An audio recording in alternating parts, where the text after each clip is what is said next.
ทุกคนคะวันนี้เราจะพามาดูเปลือกหอยตัวละหลักพันกันค่ะก่อนอื่นหนูฝากกดติดตามกดไลค์ให้ด้วยนะคะ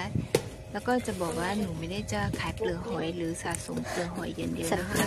หนูก็ซื้อของเขาด้วยเหมือนกันค่ะเราก็จะมาแอบเปิดตรงที่แคบๆหน่อยนะคะหรือไปเปิดที่คนเยอะกลัวเด็กๆเข้ามาจับของเรา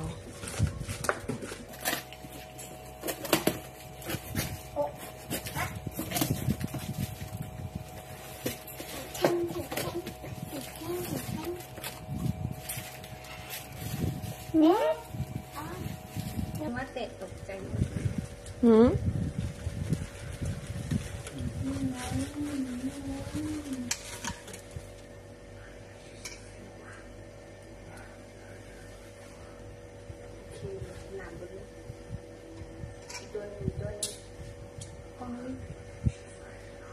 มีเสียงทะเล